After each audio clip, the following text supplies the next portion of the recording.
오늘의 주요 뉴스입니다. 윤석열 대통령은 오늘 오전 용산 대통령실 청사에서 취임 100일 기자회견을 합니다. 도어 스태핑 형태로 현안의 입장을 수시로 밝혀온 윤 대통령의 첫 공식 회견입니다. 윤석열 대통령이 대통령실 교육비서관을 교체했습니다. 16일 대통령실에 따르면 윤 대통령은 지난 12일자로 권성현 대통령실 교육비서관에 대한 교체 인사를 단행했습니다.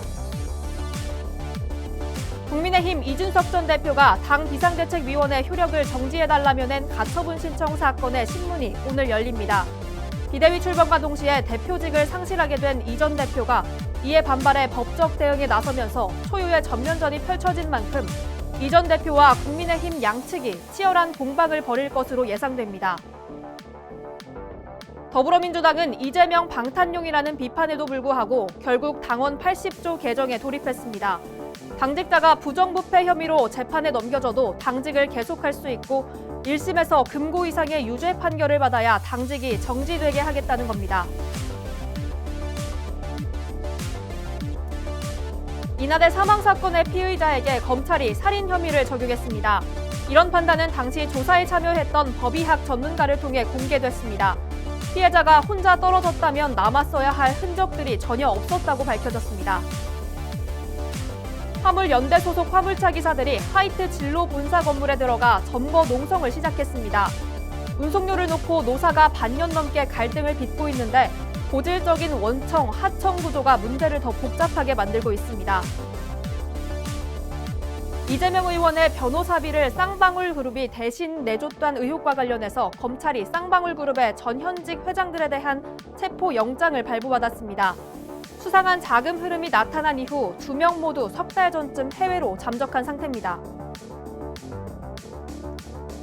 소상공인 손실보전금 이의 신청이 오늘부터 진행됩니다.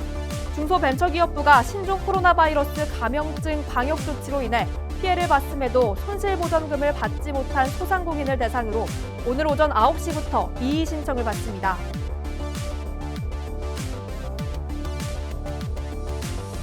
서해 공무원 피격 사건을 수사하는 검찰이 박지원 전 국정원장과 서훈 전 국가안보실장 자택 등 전방위 압수수색에 나섰습니다. 사건 당시에 기밀 자료들을 삭제하거나 왜곡했는지에 수사에 초점이 맞춰졌습니다. 정부가 이달 말까지 고고도 미사일 방어 체계인 사드 기지를 정상화하겠다고 했습니다. 사드가 있는 경북 성주 소성리 마을 주민들은 빗속에서도 장비가 들어오는 걸 막아보려 했지만 강제로 해산됐습니다. 코로나19 소식입니다. 위중증 환자는 560명을 넘어서며 112일 만에 가장 많았습니다. 방역당국은 이번 유행이 이달 말 정점에 이른 뒤 느린 속도로 잦아들 것으로 예측했습니다.